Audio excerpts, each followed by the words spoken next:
तो इस एपिसोड की शुरुआत में हम देख पाते हैं ये चिंग अपनी एबिलिटी से कहता है उसे अपनी पूरी ताकत लगाकर उस ब्लड नाइटमेयर की तरफ फेंकने की, और उसकी एबिलिटी भी बिल्कुल वैसा ही कर उसे जोर से पटक कर उस ब्लड नाइटमेयर की तरफ उठती फेंकती है और तेजी से ये चिंग उसकी तरफ बढ़ता हुआ सीधा उस ब्लड नाइटमेयर के दिल को चीर देता है और उस मार्बल प्लेट को उसके शरीर से ले आता है और अब वापस जमीन पे कदम रख कर उस नाइटमेयर को गिराकर ये चिंग उस लेट पे लिखे हीडिंग मीनिंग को पढ़ने लगता है, जिसके बाद सभी को नोटिफिकेशन आता है कि ब्लड ट्रायल कंप्लीट हो गया था, यानी उन्होंने उस ब्लड नाइटमेयर को हरा दिया था। और सभी लोगों के साथ साथ शिंगरान भी एकदम शौक होती कहती है इसका मतलब हम इसे मारने में कामयाब हो गए और हम इस भयंकर लड़ाई को खुश कर जीत पाए। और फिर सभी लोग बहुत ही खुश हो जाते हैं क्योंकि उन सभी का इस अचीवमेंट को पार कर दबाकर लेवल बढ़ने लगता है। शिंगरान और बाकी सभी ही टोली का लेवल और स्टैट्स बढ़े थे और हम शिंगरान के स्टैट्स को देख पाते हैं जहाँ पर उसकी स्ट्रेंथ 33 की थी, इंटेलिजेंस 38 की, लक 34 का और बाकी स्टैट 20 में, यानी वो येचिंग की आधी ताकत के भी मुकाबले नहीं थी। एंड यहाँ बेचारे येचिंग को नोटिफिकेशन आता है कि उसकी जो पहले से मैक्स लेवल पर है, तो वो बेचारा लेवल अप नहीं हो पाया था कि तभी वहाँ पर बॉस को मारने का और उस ट्रायल को कंप्लीट करने का असली ट्रेशर भी आ जाता है और उस ट्रेशर के खुलते ही काफी सारी लूट बाहर निकल आती है और सभी को डिवाइड होकर खुद ही मिल जाती है। और येचिंग के हाथ में एक बहुत ही अच्छा वेपन आता है जिसका अटैक खुद 88 का था, बट उस बेचारे की किस्मत बेकार थी कि उसे इस्तेमाल करने के लिए कम से कम 10 का लेवल चाहिए होता था, पर उसका मैक्सिमम लेवल भी 1 का था, इसलिए रिक्वायरमेंट्स को मेट ना करता वो उन्हें इस्तेमाल नहीं कर सकता था। और वो ये देखकर रो ही देता है कि उसके सामने गरम गरम खाना रख रखा था पर उसे खाने के लिए उसके हाथ बांध दिए गए थे, यानी इतने खतरनाक वेपन उसके लिए फालतू हो गए थे कि लिu शिंगरान उसके पास आकर उसे बताती है कि ये चिंग, क्योंकि इस ट्रायल में तुमने सबसे ज्यादा मेहनत की थी इसे पार करने में, तो तुम हमारे सबसे ग्रेटेस्ट कंट्रीब्यूटर हो, तो इन सभी आइटम्स को तुम ही बांटो तो बढ़िया होगा। जिस पर एग्री करता ये चिंग उसे बताता है कि वो किसी बात को उससे डिस्कस करना चाहता था एंड शिंगरान उसे वो बात बताने को कहती है, तो ये चिंग उसे बताता है कि दरअसल थोड़ा सा मुश्किल काम हो सकता है, पर तुम्हारी लिu फैमिली के पास कोई पैसों का घाटा तो नहीं है ना, और अगर नहीं है तो क्या मैं इन आइटम्स को तुम्हें बेच सकता हूँ, वो भी बहुत ही अच्छे डिस्काउंट के साथ।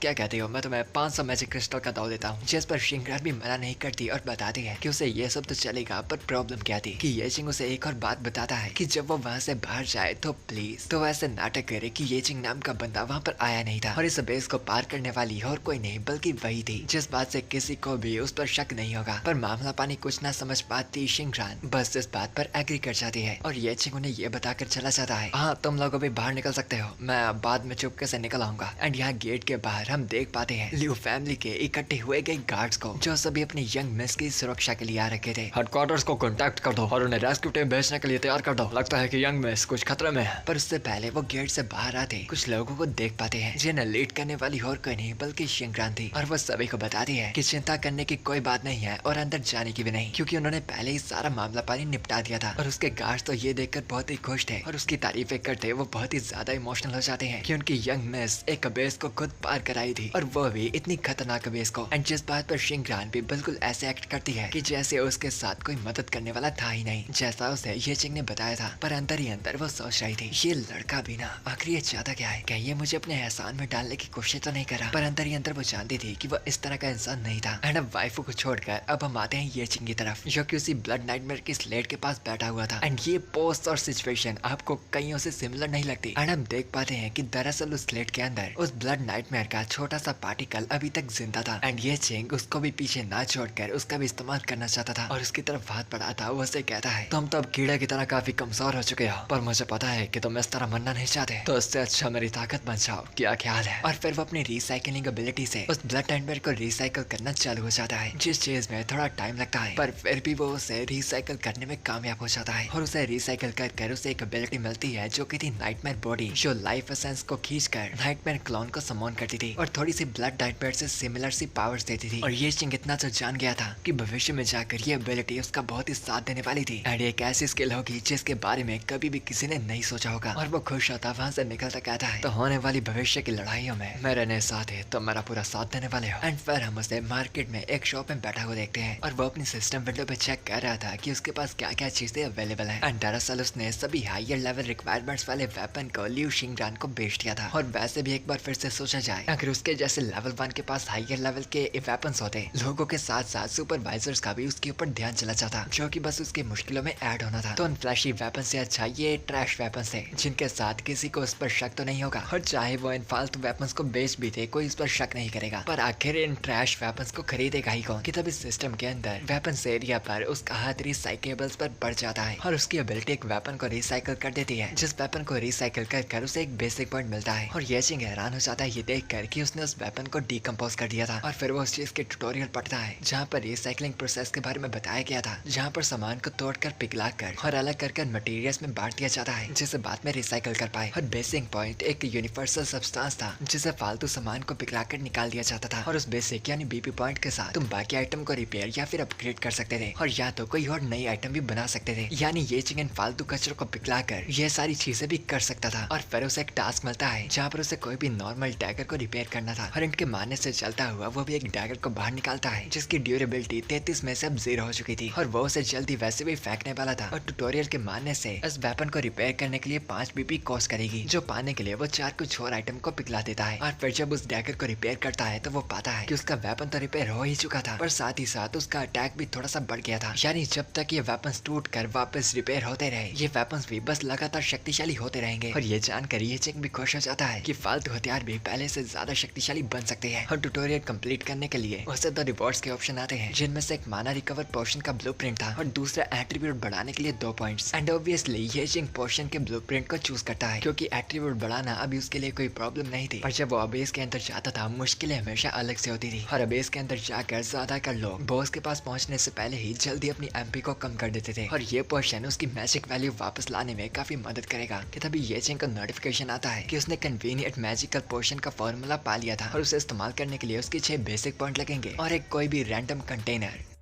पर ये चिंग को ये बात थोड़ी अजीब लगती है क्योंकि ये बात तो अजीब नहीं थी, किसी आइटम को रीजनरेट करने के लिए बीपी लगती है, पर आखिर एक रैंडम कंटेनर से कैसे। एंड फिर वो शॉप के बंदे से कोई एक कंटेनर मांगता है और वो शॉप का ऑनर भी उसे कुछ कंटेनर्स लाकर दे देता है, जैसे ये चिंग रिसाइकल करने लगता है। और वो करने के बाद उसका अगला स्टेप था रीजनरेशन करना और साथ ही एक और चीज भी। एंड दूर से वो शॉप ऑनर भी देख पा रहा था कि ये चिंग कुछ अलग ही बखूबी में लग रखा था। और फिर टाइम बाद हम देखते हैं उसने सक्सेसफुली उनमें रीजनरेशन कर लिया था और वो उस कंटेनर को पकड़ कर देख पाता है कि उसे रिसाइकल करने के बाद वो पहले से बढ़िया और अजीब हो गया था। और फिर वो उसके अंदर मौजूद कन्वीनियंट मैजिकल पोशन पीता है जिसका स्वाद बारिश के पानी के जैसा था। पर ये फालतू बातें छोड़कर उस पोशन को पीने के बाद ये चिंग की मैजिक वैल्यू अब काफी बढ़ गई थी और साथ साथ ही उसकी थकान भी सारी खत्म हो गई थी। यानी ये पोशन मैजिक और ताकत दोनों को रिकवर अच्छे से कर सकता था। और फिर वह ये सोचकर उस शॉप से बाहर चला जाता है। अब नई नई चीजों के साथ मैं आज एक और नई अबेस को पार तो कर ही पाऊंगा कि अपने बाहर जाते ही वो पाता है एक टकले गार्ड को जो कि ये चिंग को पहचान लेता है। ओए, तेरा नाम ये सिंह था ना? मुझे याद है, पिछले टाइम मिला से अभी कुछ दिन बेहतर है और तेरा और एकदम बदल गया है, कमाल है। एंड फिर ये चिंग के कंधे पर हाथ रखता वो उसे बताता है कि क्या इतने टाइम से कूड़ा उठाते उठाते कोई उसे खजाना तो नहीं मिल गया। और वो उसे ये भी बताता है कि वह ये चिंग की काफी टाइम से तलाश कर रहा था और क्योंकि उसने उसे काफी टाइम से नहीं देखा था वो उसकी मिसिंग रिपोर्ट तक करने वाला था कि ये चिंग अपने कंधे से उसके हाथ को दूर कर उससे बताता है कि मैंने तुम्हारा सारा खर्च चुका दिया है, वो भी इंटरेस्ट के साथ, तो मक्खियों की तरह मेरा पीछा करना बंद करो। जिस बात पर वो टकलू थोड़ा चिढ़ जाता है और ये चिंग के करीब आते उसे बताता है ओह, तुझे क्या लगता है कि बस इतना ही काम था? तुमने अपना उधार तो चुका लिया होगा पर तेरे काम का कॉन्ट्रैक्ट अभी तक खत्म नहीं हुआ। भूल मत, है कचरे उठाने वाले को सिर्फ कचरा ही उठाना चाहिए। और वो टकलू ये चिंग के इस एटीट्यूड को देखकर काफी चिढ़ गया था और गुस्सा होकर वो ये चिंग के हाथ से वो कंटेनर फेंक देता है जिसके अंदर वो कन्वीनियंट पोर्शन था और ऊपर से ये जानबूझ कर वो ये चिंग का उल्टा मजाक तक उड़ा रहा था। कचरा उठाने वाला अंधा, तो ऐसे कब तक नहीं संभाला चाहता? और उसका मजाक उड़ते देखकर बाकी गार्ड भी बीच में शामिल होने का सोचते हैं और ये चिंग को बताते हैं कि उन्हें हमेशा से उससे चिढ़ थी। और ये चिंग अपने मन में सोच रहा था इस जगह पर जॉब सेंसर्स के लिए सुपरविजन कैमरे लगे होंगे और अबेस के बाहर अपनी ताकत को इस्तेमाल करना मना कर रखा है और लौते लोग जिनको अपनी एबिलिटी से इस्तेमाल करने का हक है वो या तो कानून के बंदे होंगे या तो स्पेशल आर्म पर्सनल लोग। तो मुझे अपनी रिसाइकलिंग और रीजनरेशन एबिलिटी का इस्तेमाल करने के लिए कोई कैमरे से दूर जगह ढूंढनी पड़ेगी। और वो टकलू ये चिंग को बताता है कि वो नीचे जमीन पर गिरे बल्ब को एक एक कर उठाकर खाएगा और जमीन पर गिरे लिक्विड को भी चाटेगा तो वो उसे बच सकते हैं। क्या हुआ,